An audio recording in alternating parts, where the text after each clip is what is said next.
Glória a Deus. Quero que você abra a sua Bíblia no Evangelho de Marcos, capítulo 14. Nós vamos ler do verso 32 ao 42. Marcos 32 ao 42.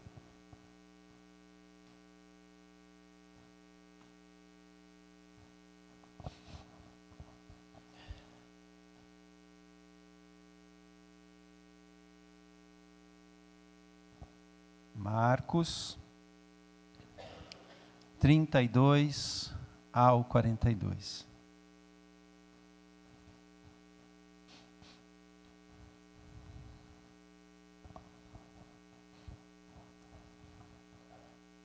Todo mundo achou? Amém? Ou tem misericórdia?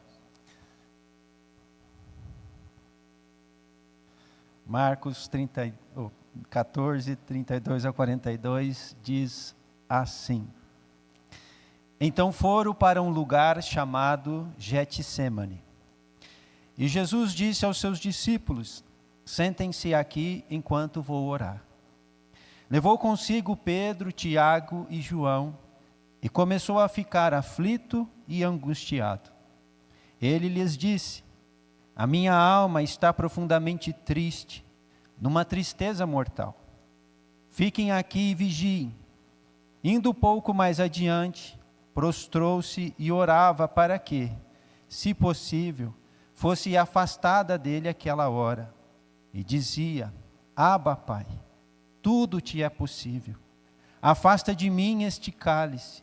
Contudo, não seja o que eu quero, mas sim o que tu queres. Então voltou aos seus discípulos e os encontrou dormindo.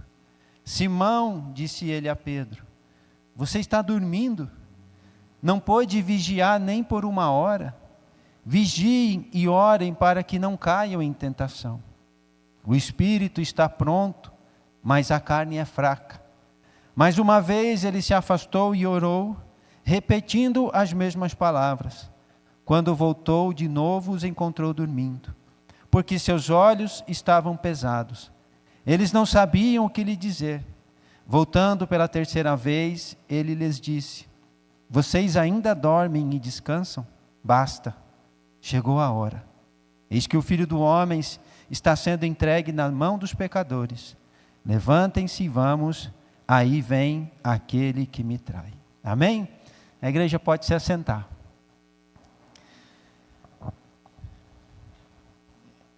Esse é um texto que, se você não conhece o texto, pelo menos a história, eu tenho certeza que você já ouviu alguém falar.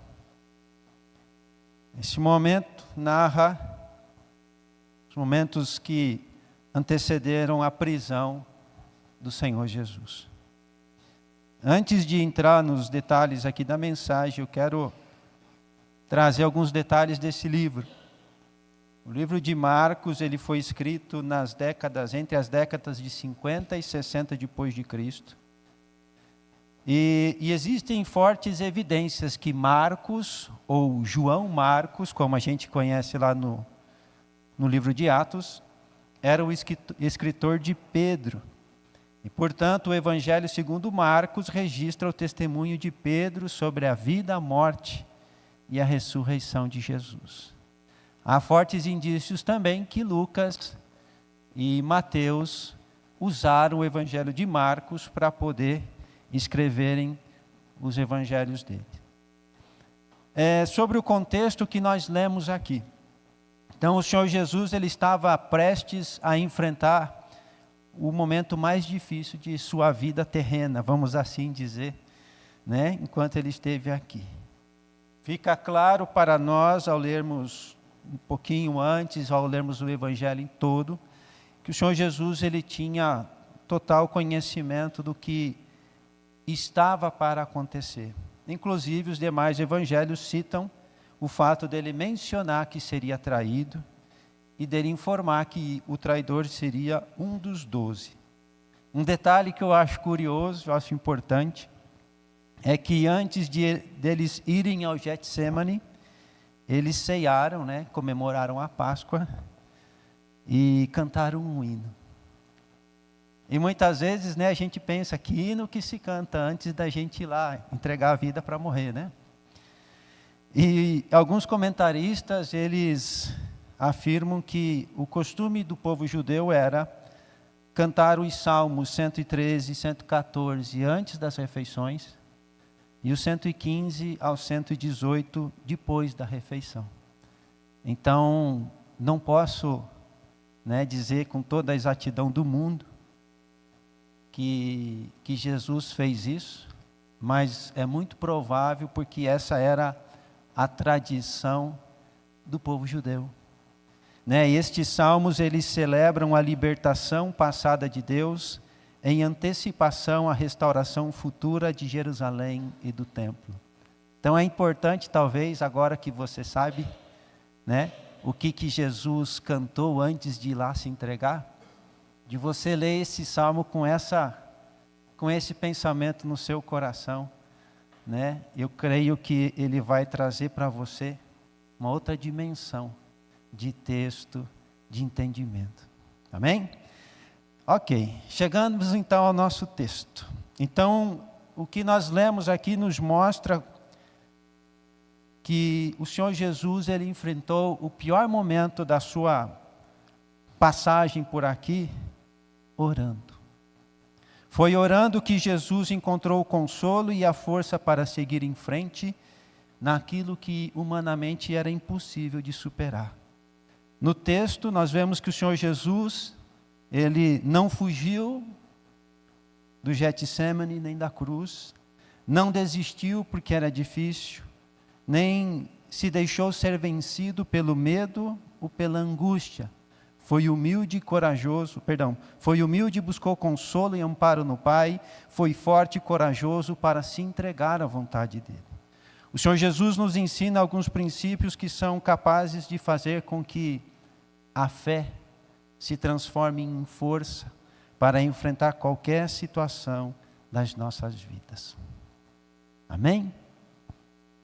Então hoje nós vamos falar um pouquinho sobre o pior momento de Jesus e a maneira como ele enfrentou aquele momento.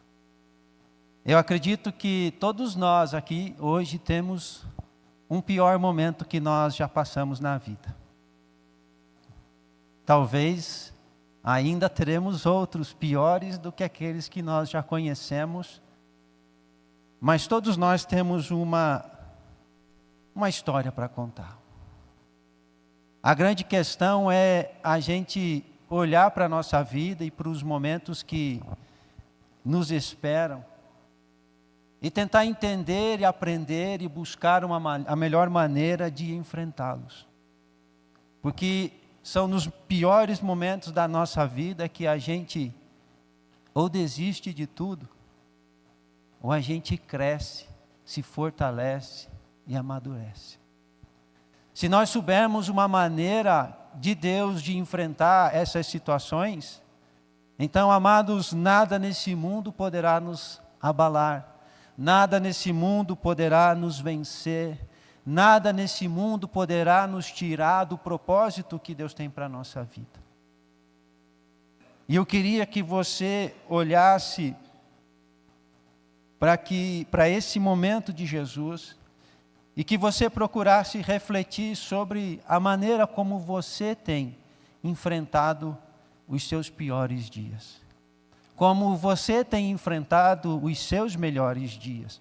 Porque muitas vezes nós somos muito bons em orar, em buscar a Deus, em se consagrar, enfim, em se dedicar em oração, quando estamos aflitos, quando estamos passando por momentos terríveis, mas geralmente as pessoas, elas acabam baixando a guarda quando as coisas ruins passam.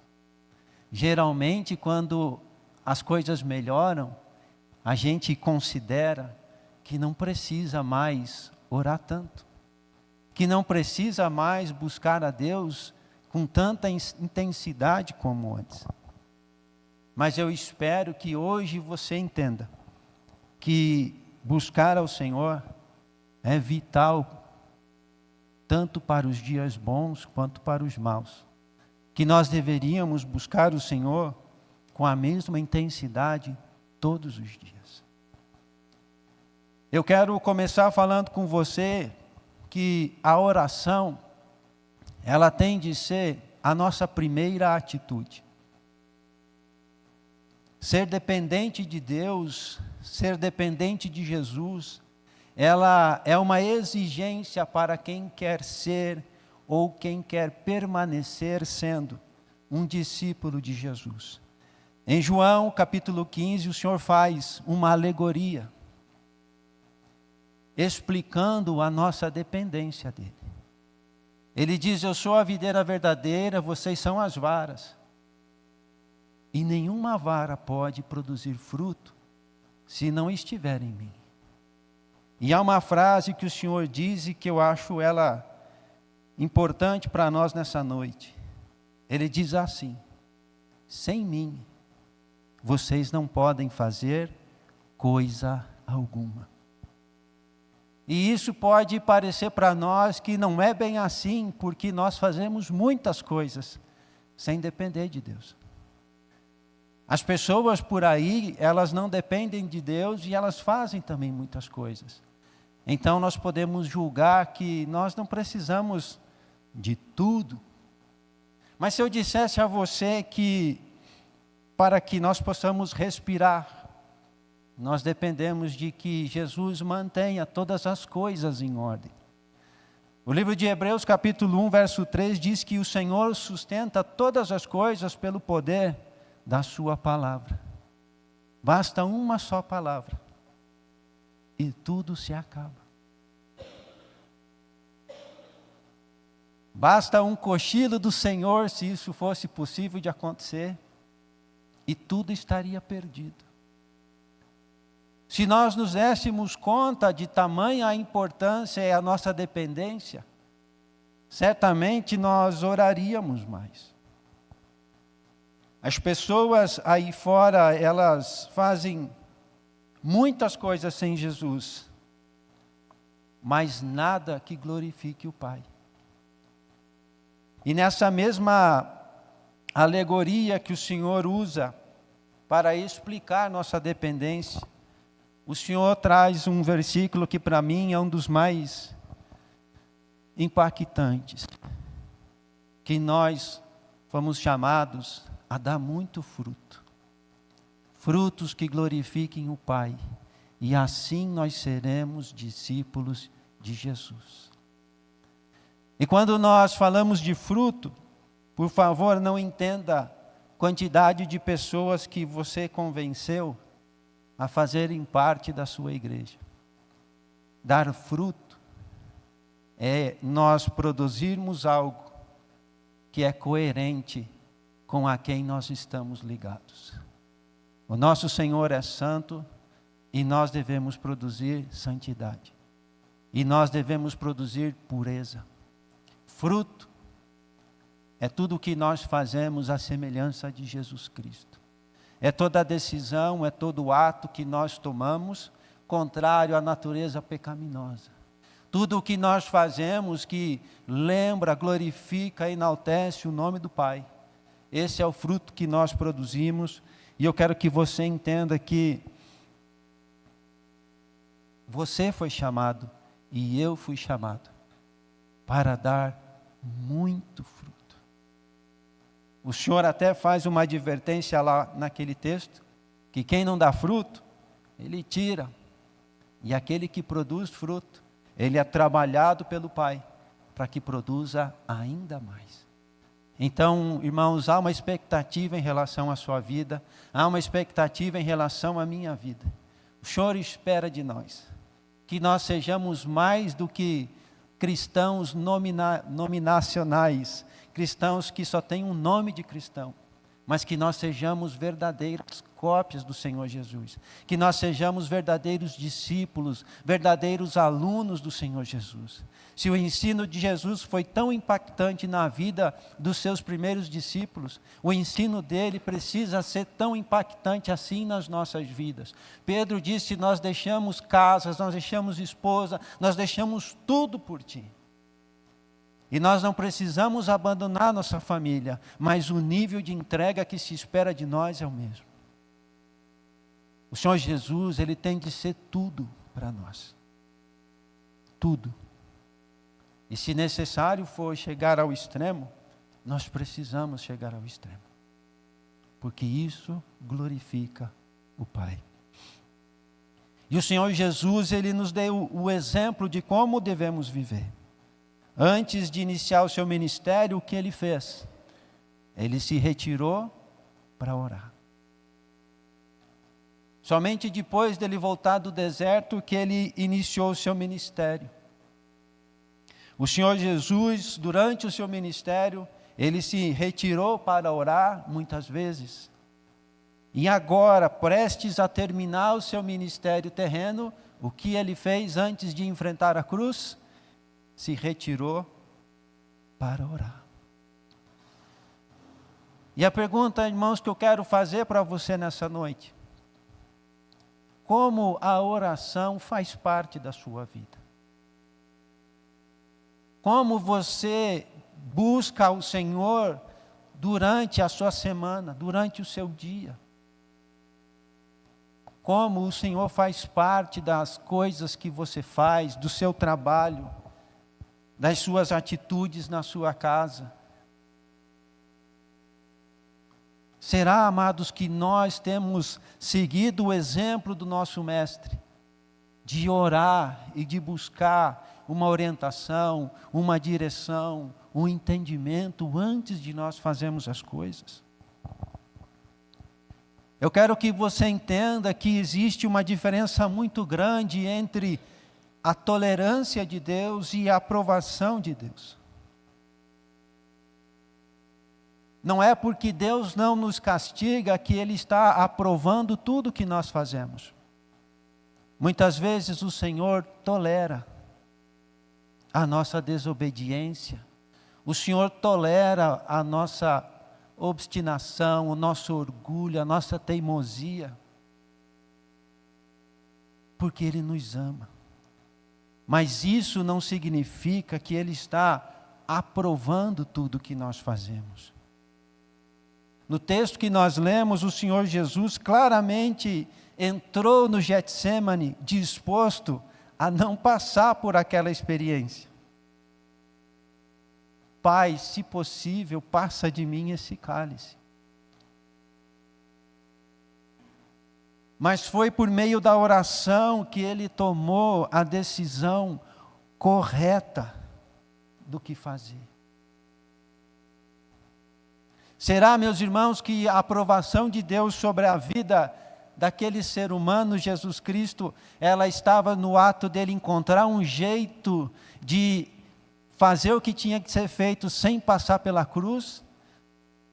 Ou será que a aprovação de Deus estava no fato dele se entregar ao propósito do Pai? E nesse sentido, eu peço que você reflita hoje. Quantas decisões importantes são tomadas sem a dependência de Jesus? Muitos se casam, muitos se separam, muitos escolhem a profissão, muitos compram, vendem, se mudam, começam, desistem. Tudo sem que estas decisões tenham vindo de um período de oração.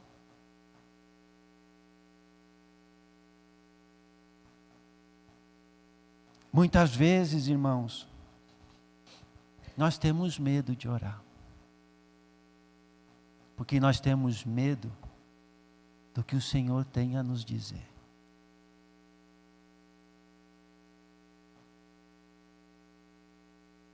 Mas eu quero te encorajar hoje a ver no Senhor Deus um verdadeiro Pai. Que ainda que Ele venha a dizer não para você, ainda que ele venha a ter pensamentos diferentes do seu, ainda assim, tudo o que ele faz é por amor a você e por amor a mim. Pense, irmãos, comigo, quantas decisões erradas nós teríamos evitado se elas fossem baseadas na direção de Deus. Quantas coisas nós teríamos evitado na nossa vida se nós tivéssemos aprendido desde sempre a não tomar nenhuma decisão sem uma orientação do Senhor. Tem um texto no livro de João, aonde Jesus quer voltar de volta na casa de Lázaro para ressuscitar Lázaro, e os discípulos ficam apavorados, dizendo assim: Senhor, nós viemos de lá agora correndo perigo, e o Senhor quer que a gente volte para lá, a gente vai morrer. E Jesus diz assim: quem anda de dia não tropeça, porque vê a luz desse mundo. Quem anda de noite tropeça, porque nele não está a luz do mundo.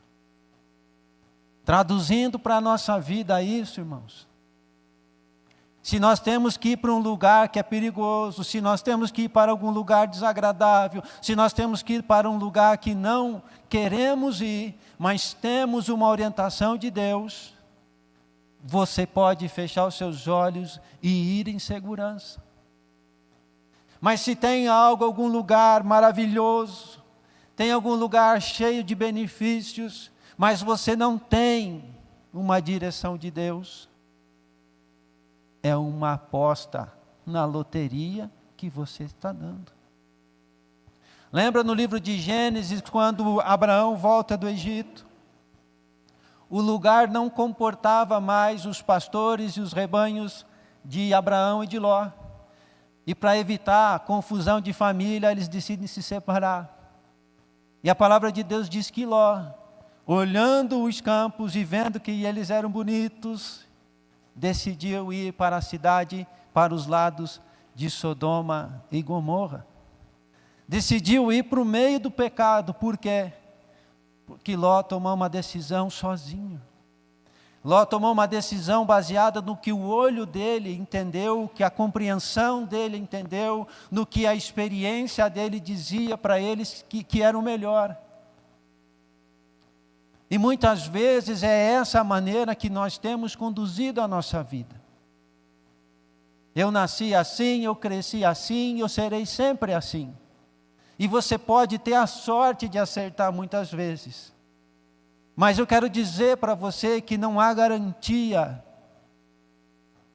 se você, como cristão, não seguir a orientação de seu pai.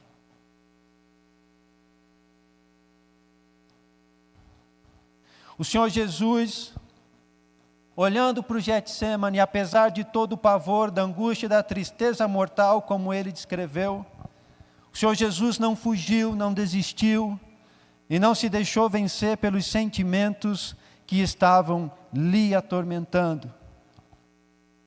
E aqui, irmãos, é um outro ponto para a gente pensar. Quantas decisões as pessoas tomam baseados na expectativa, no medo, na insegurança ou no incômodo? Quantas coisas que você está nervoso e diz: eu vou desistir? Quantas coisas estão te deixando triste e você abre mão? Quantas coisas você está empolgado e você decide? Entendam que a nossa vida, ela balança para o lado que as nossas emoções balançam. E nós corremos o risco de fazermos coisas muito erradas. O mesmo Abraão que eu citei agora há pouco, quando ele chega em Canaã, o lugar que Deus escolheu para ele. Deus disse assim: Abraão, é aqui. é aqui que você vai ser abençoado, é aqui que você vai ser um pai de uma multidão. Mas as condições não eram boas naquele momento, e o que Abraão fez? Desceu para o Egito. Foi em busca de melhores condições. E eu pergunto para você, Deus estava aprovando a escolha de Abraão ou tolerando a escolha dele? E a pergunta que eu te faço essa noite é: hoje, Deus está aprovando as suas escolhas? Ou está tolerando as coisas que você tem feito? Será que Deus está tardando somente em trazer sobre a sua vida algo que você não gostaria? Ou o Senhor está dizendo para você ou para mim o que Ele disse de Jó? Veja o meu servo. Veja um homem reto, um homem idôneo, um homem certinho. Veja aquele que me busca. Veja aquele que não faz nada que possa ferir o nosso relacionamento. Veja aquele que me leva a sério. Será que é dessa maneira que o Senhor tem olhado para a nossa vida? Ou o Senhor tem visto alguém que vive uma vida separada dele e que o busca somente quando as coisas apertam? O Getsemane tem muito para nos ensinar, irmãos. A palavra de Deus nos diz o que nós devemos fazer quando nós estamos aflitos. Ao invés de nós sairmos tomando decisões, o que nós temos que fazer é orar.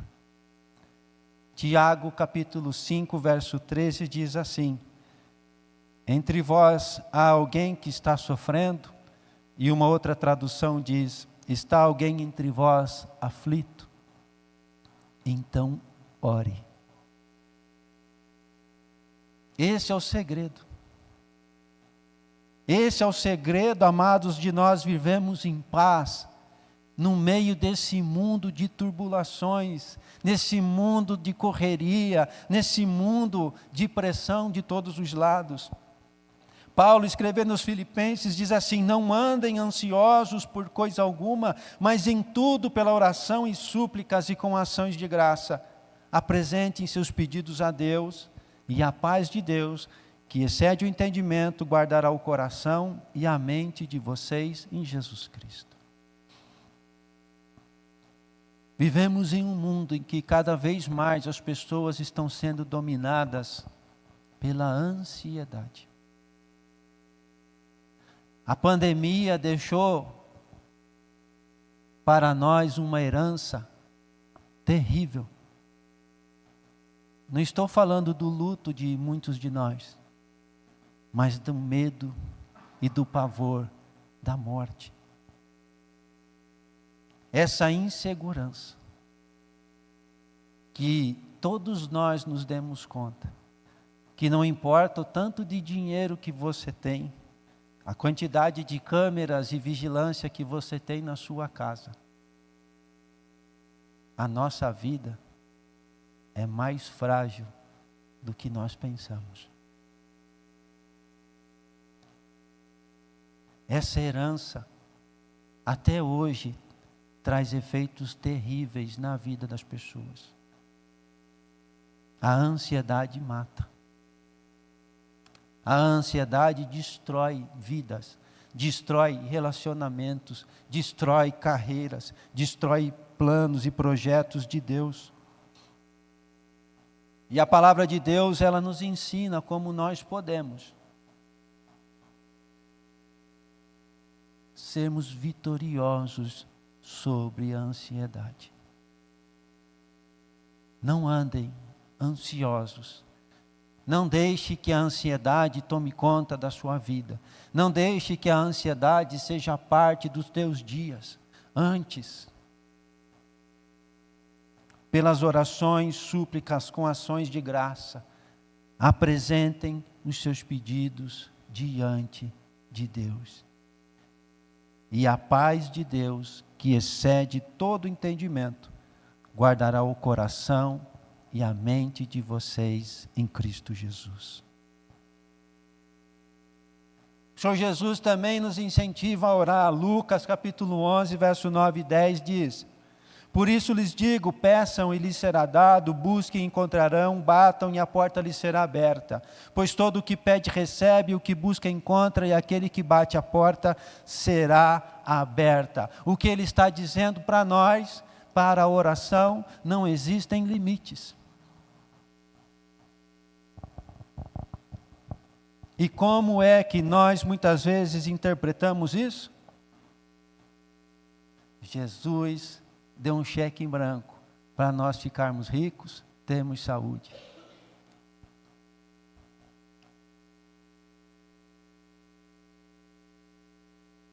E eu não estou dizendo que Ele não possa te abençoar dessa maneira, mas eu gostaria que você olhasse para isso hoje de uma outra forma também. E se nós aproveitássemos essa oportunidade que temos,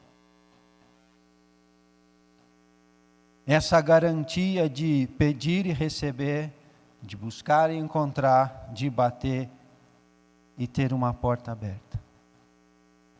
E se nós disséssemos então, Senhor, me ensina a discernir a Tua voz dos meus pensamentos.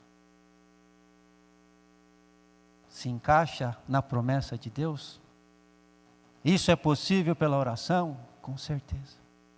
Senhor, me ensina a ler a Tua palavra e entendê-la. Senhor, me ensina a ler a Tua palavra e encontrar em mim o que não está adequado à vida que eu devo ter. Senhor, me ajuda a olhar para a minha vida e entender o que eu tenho feito de errado. Senhor, me ajuda a entender no meu trabalho, essa eu faço. E entender quando eu deixo de honrar o Teu nome.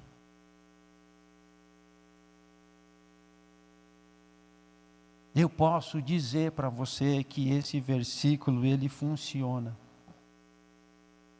E que você pode usá-lo das mais variadas, nos mais variados assuntos para a sua vida.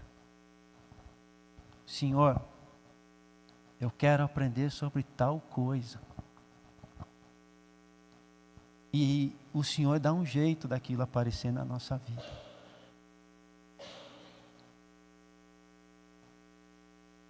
O meu testemunho em relação a isso eu queria saber como é que as igrejas seguiam, todas elas, um certo padrão de atividades, de coisas. Eu falei, que escola que essas pessoas estão indo para aprender essas coisas? Que cartilhas que eles seguem, que eles têm todos esses processos parecidos? E eu fui orar. Senhor, da onde eles estão aprendendo? E de repente começou a trabalhar uma pessoa comigo que sabia um pouquinho. E de repente eu descobri um livro que explicava um pouquinho. Um outro livro, e eu fui indo, e eu achei. Nós podemos, por meio da oração, conseguir tudo o que nós precisamos. Só o problema é que nós fechamos o nosso entendimento. E reduzimos essa maravilha para 3 coisas basicamente: o comer, o beber e o vestir. E o que o Senhor Jesus nos disse em relação a estas coisas?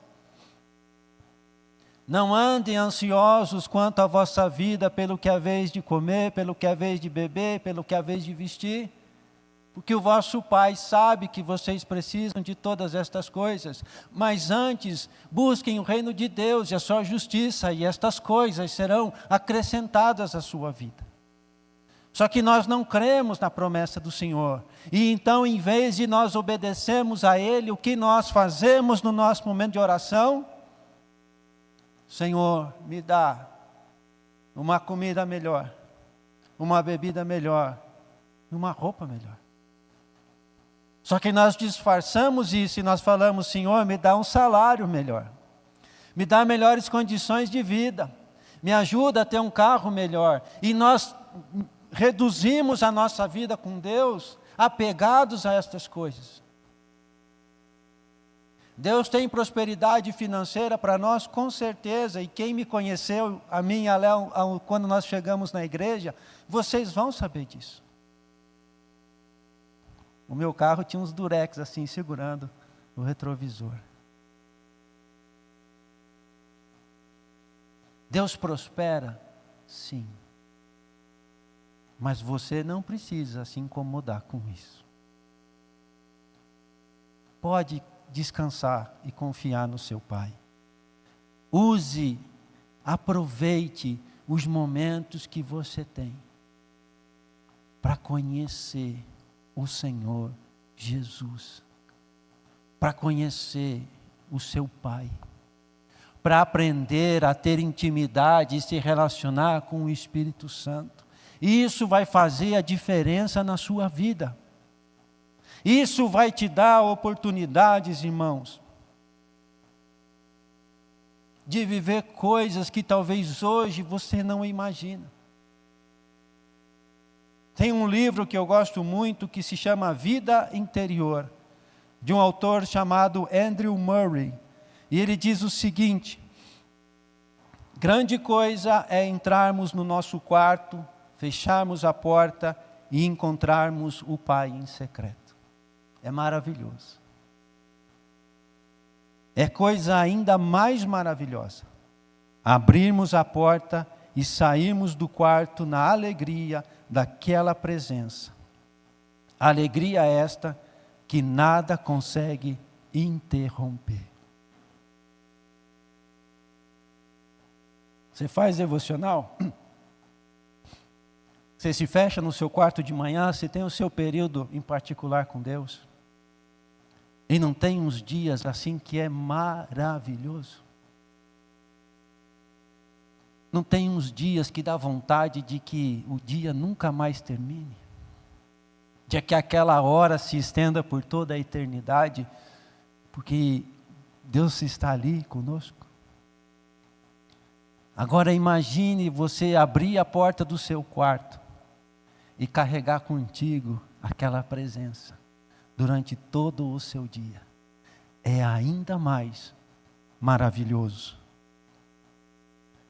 E aí ele diz assim, para os cristãos dedicados que sentem a necessidade de estar cheios da presença de Deus, a fim de influenciar a igreja e o mundo ao seu redor, tudo estará subordinado a uma única pergunta: como carregar no vaso de barro o tesouro celestial, o poder de Cristo sobre nós, que sobre nós repousa o dia todo? Como nós podemos, nós os vasos de barro, carregar sobre nós o tesouro celestial, o poder de Cristo que habita em nós o dia todo? Não é uma pergunta bacana para nós levarmos para o nosso quarto amanhã e falar com Deus? Não é um assunto importante, interessante para nós conversarmos com o nosso Pai? Senhor, como eu posso, durante o meu dia todo, manter a Tua presença na minha vida? Porque muitas vezes, irmãos, nós fechamos a porta do nosso quarto e nós somos cristãos assim, de encher o Pai de orgulho. Mas passam umas horinhas da nossa manhã e dá uma impressão que a gente até é ateu, porque a gente nem mais se lembra de Deus. A gente sai cuidar das nossas coisas. Então, essa primeira parte eu queria chamar a sua atenção para que a oração, ela precisa ser a tua primeira atitude. a minha primeira atitude. Nós não podemos arriscar as nossas vidas, nós não podemos arriscar a nossa eternidade, saindo por aí, tentando fazer as coisas da melhor maneira possível. Nós precisamos de uma orientação, nós precisamos de uma direção. E quem sabe você tem uma pergunta assim, mas e se Deus não me falar nada, ou eu não conseguir entender o que Deus quer que eu faça? Qual é a melhor alternativa nesse caso? Não faça nada. Fique parado. Continue orando. Quando Abraão se deparou com Canaã, cheia de seca e de morte, ele prontamente tomou a decisão mais certa, se ele não fosse alguém que estivesse lá enviado por Deus. Mas como ele estava lá, sendo enviado por Deus, como ele estava lá, sendo povo de Deus, a decisão mais acertada que ele poderia tomar era não sair do lugar e ir falar com Deus. Senhor, o Senhor me trouxe aqui e o Senhor me prometeu uma série de coisas, mas olha só esse lugar aqui, ó, não parece em nada com aquilo que o Senhor me prometeu. Como é que vai ser? Nós podemos ter uma conversa dessa com Deus. Senhor, a tua palavra diz que haverá uma paz sobre a minha vida se eu buscar o Senhor, mas eu estou aflito, Senhor. Como é que eu faço para que essa paz venha sobre a minha mente, sobre o meu coração? Como é que eu faço, Senhor, para que essa aflição toda não tenha o poder de me tirar daquilo que o Senhor tem para mim? Nós podemos, amados, aproveitar de uma maneira inteligente o nosso período de oração. Eu me lembro, espero não falar antes da hora, do meu pior momento dos últimos anos. Eu tinha certeza que eu ia ter um ataque cardíaco em questão de dias. E eu orei no meu trabalho. E eu falei, Senhor, eu só queria que o Senhor me dissesse, pode ir, que eu vou te abençoar. É tudo que eu preciso para ser feliz. E o Senhor me disse, você pode ir. Mas uma série de processos que estamos terminando, nós vamos ter que recomeçar. Se eu fosse, eu estaria sendo aprovado ou tolerado? E se acha que eu sou bobo de perder o que Deus tem para mim? Quando as coisas foram vistas por mim da maneira correta, aquele sofrimento todo que ia me levar à morte, já não era mais tão grave assim. Acho que eu já pulei uns troços aqui. Então, a nossa oração tem que ser a nossa primeira atitude. E em segundo lugar, a nossa oração, ela não deve ser uma tentativa de fazer Deus se submeter à nossa vontade. E aqui, amados, talvez seja um ponto onde nós erramos muito. Porque nós aprendemos que orar a Deus é preparar uma lista de pedidos e apresentar para Ele. Ó Senhor, o Senhor é o Todo-Poderoso, então eu preciso que o Senhor faça isso, e rápido. Porque Ele é poderoso, pode fazer rápido. Jesus nos ensina, amados, aqui no Getsemane, que algumas orações elas não podem ser atendidas. Ele orou, Pai, se possível for, passa de mim esse cálice. Essa oração, irmãos, ela não podia ser atendida, você concorda comigo?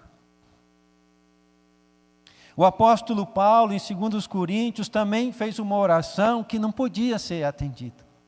Ele nos diz que ele descobriu um espinho na carne, algo que o incomodava e que ele havia orado 3 vezes e o Senhor não tinha tirado dele. E ele diz que aquilo existia por um bom motivo na vida dele. Para ele não se exaltar diante de Deus, para ele não ficar orgulhoso, tamanho eram as revelações que ele tinha. Tanto Jesus quanto Paulo, eles expressaram a vontade de Deus, mas ao contrário de muitos de nós, eles mantiveram o propósito de Deus acima da vontade deles. E é esse o segredo, amados, que nós temos que entender. Passar pelo Calvário não seria nada prazeroso. Manter aquele espinho na carne lá que incomodava ele, que não era um espinho de verdade, não era nada prazeroso, mas necessário. Necessário para que Deus continuasse a obra que estava sendo feita. Então, amados, o que nós podemos fazer? O que nós devemos fazer? Tem algo na sua vida que não está acontecendo e que você tem orado? Você já imaginou de perguntar para Deus por quê? Não no sentido de cobrar a Deus, porque o Senhor não está fazendo. Mas, Senhor, o que está acontecendo? Porque vocês concordam comigo que as Escrituras nos incentivam a buscar e nos dão um entendimento de que Deus será sempre favorável a nós. E de fato Deus sempre será favorável a nós. Mas às vezes ser favorável a nós significa não atender aos nossos pedidos. Então, irmão, se você tem orado, se você tem buscado, se você tem insistido em alguma coisa que não tem acontecido, gaste um pouquinho do seu tempo e converse com Deus sobre as intenções dele em relação à sua vida. Por quê?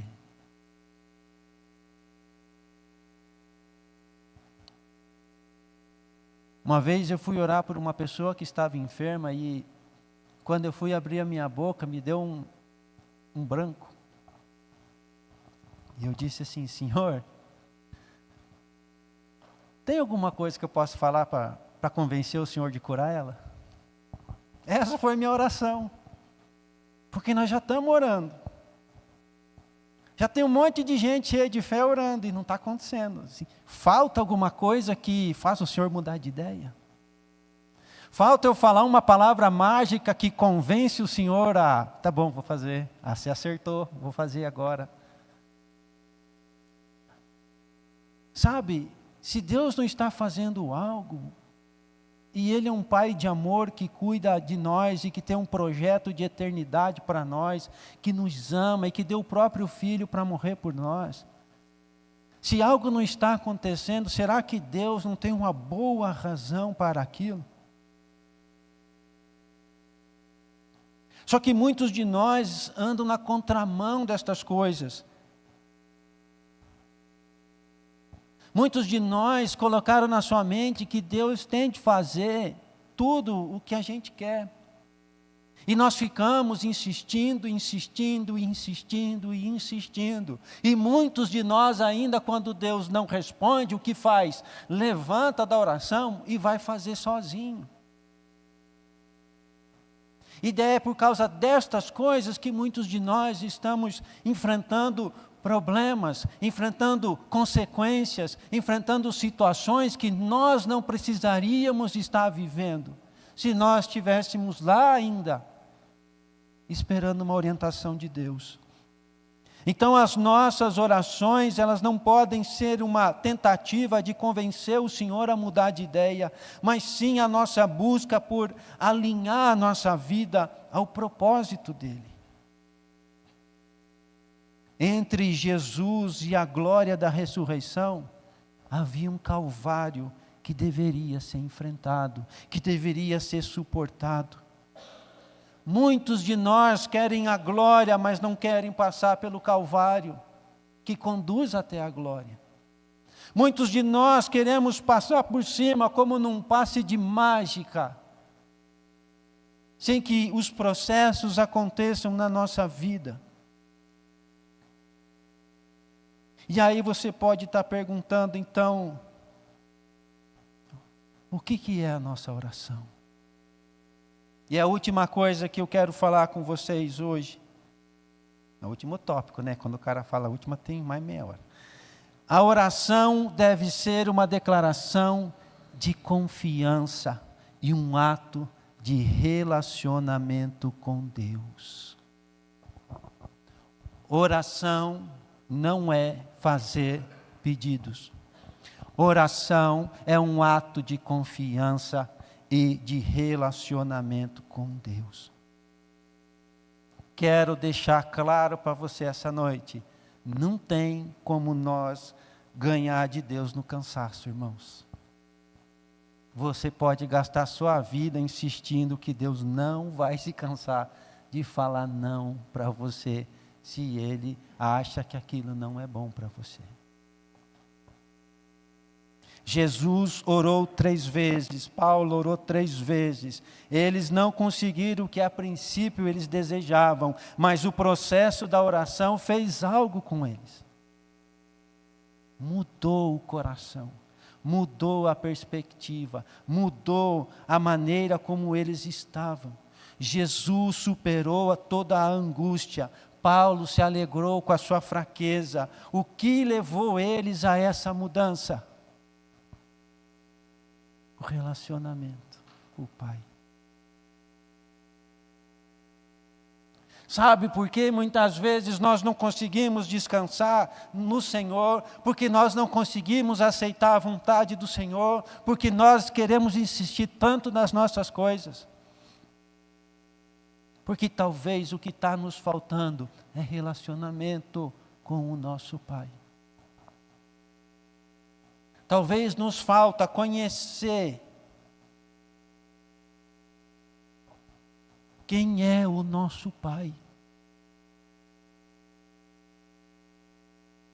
Você que é pai, você que é mãe, se o seu filhinho lá de 5, de 7, de 8 anos falasse, ô pai, deixa eu dar uma volta de carro, ele podia espernear, ele podia pular, ele podia falar o que quisesse, você não daria. Porque você ama. É melhor ver o filho triste do que ver o filho. E por que nós, que somos tão maus, sabemos fazer coisas tão boas aos nossos filhos? Não podemos crer que o nosso Pai, que de fato é bom, só faz coisas boas para nós. O não de Deus é uma bênção para a nossa vida.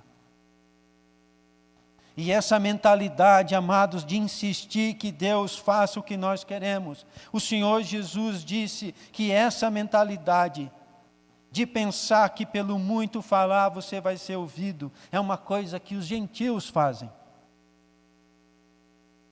É uma coisa de quem não é do povo de Deus faz. Então, a primeira coisa aqui é, não pense que você vai vencer Deus no cansaço. Não adianta insistir se o que você quer está fora do que é bom para você. A segunda coisa, a nossa oração deve ser um momento de colocar em ordem os nossos pensamentos. Jesus mostrou que os nossos sentimentos e emoções são capazes de nos fazer desejar não seguir a vontade do Pai.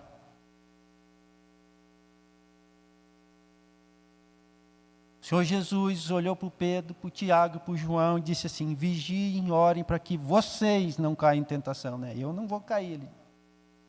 O espírito está pronto, mas a carne é fraca. É fraca para resistir.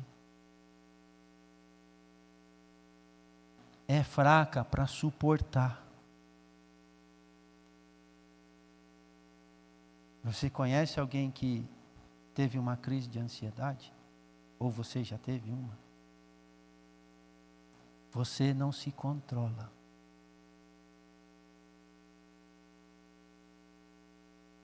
os nossos sentimentos e as nossas emoções têm a capacidade de nos fazer tomar decisões que nós não deveríamos. Tomar decisões que nós nem sequer pensamos. E aí eu quero só voltar um pouquinho lá no início da nossa mensagem. Quantas decisões nós tomamos motivados pelos nossos sentimentos e emoções? Quantas decisões nós tomamos pelo pavor das coisas que nós estamos vendo? Lembra dos espias indo espiar a terra? Meu Deus, nós somos como gafanhoto diante deles. Meu Deus, eles são muito fortes e poderosos, nós vamos morrer. Moisés trouxe nós aqui para morrer. O pavor daquele momento fez com que eles se esquecessem de quem é Deus. E o pavor de momentos da nossa vida nos fazem esquecer quem é Deus.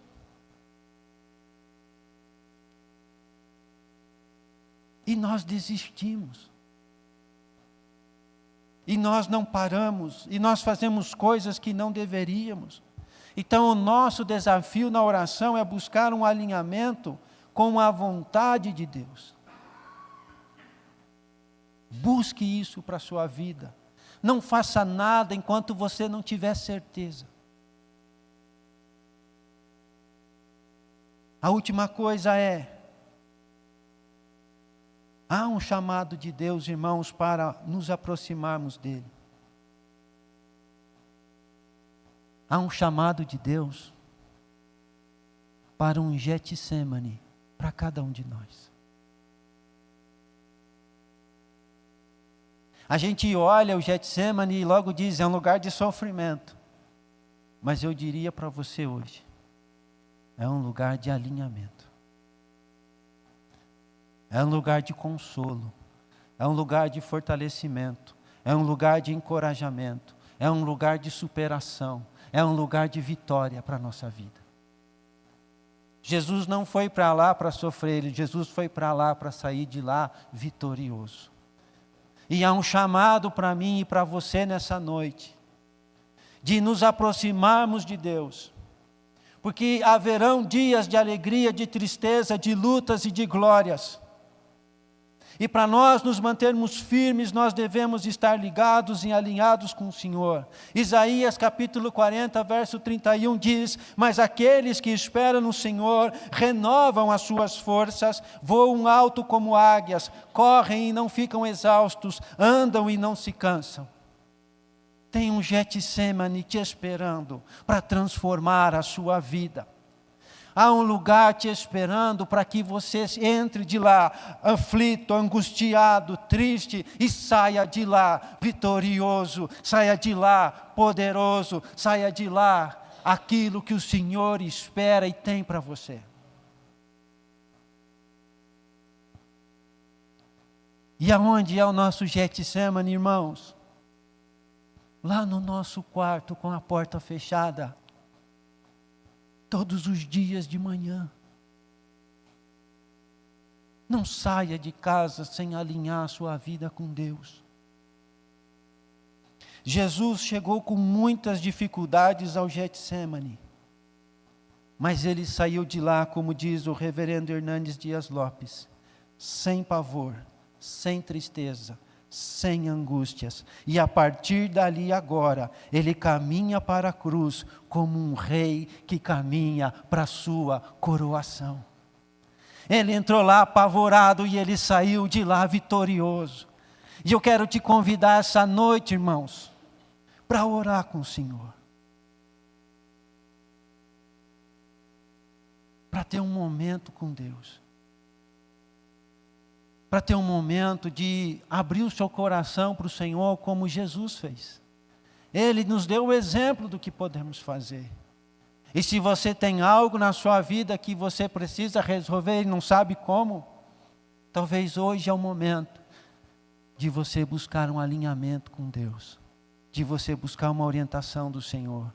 E se você quer começar isso agora, eu quero te convidar a se colocar de pé e abrir o seu coração para o teu Pai que te ouve e que está nesse lugar, e que é poderoso para transformar a sua vida, que é poderoso para transformar a maneira como você enxerga as coisas, para mudar as situações, para que você também hoje possa ter chego nesse lugar aflito e cheio de preocupações, mas ir para a sua casa poderoso e bem resolvido como Jesus. Talvez, amados, o dia da mudança na sua vida começa hoje com um primeiro passo de você abrir o seu coração para o Senhor, de você colocar diante dele o que te inquieta. E se não tem nada que te aflige nesse momento, você pode aproveitar e pedir para ele te ensinar coisas maravilhosas, como ouvir a voz dele. Pai, em nome de Jesus, nós queremos te louvar e nós queremos te agradecer pela tua graça, pela tua misericórdia. Nós te louvamos, Senhor Deus, pela tua palavra.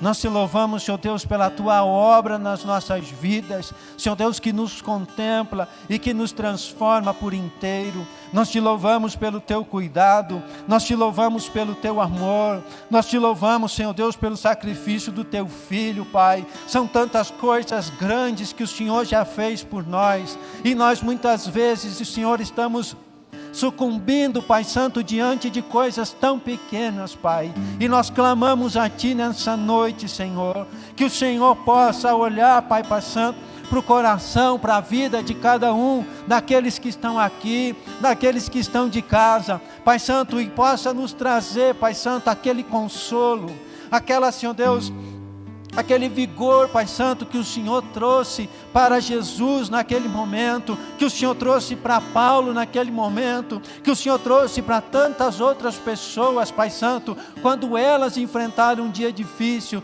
quando elas enfrentaram situações ruins, Pai Santo, e venceram no Senhor. Pai, em nome de Jesus, hoje eu oro e eu te peço perdão, Pai, por tantas decisões, Senhor Deus, que nós tomamos, Pai Santo, sem a tua, Pai Santo, aprovação, que nós tomamos, Pai Santo, de maneira isolada, que nós vivemos, Pai Santo, de maneira independente a Ti, Senhor. E eu te peço graça, eu te peço misericórdia, Pai, nessa noite, para que o Senhor possa iniciar, Pai, hoje, com cada um de nós, um período diferente, Senhor. Um momento de intimidade, Pai Santo, que muda a nossa vida. Um momento de intimidade, Pai Santo, que é constante durante o nosso dia.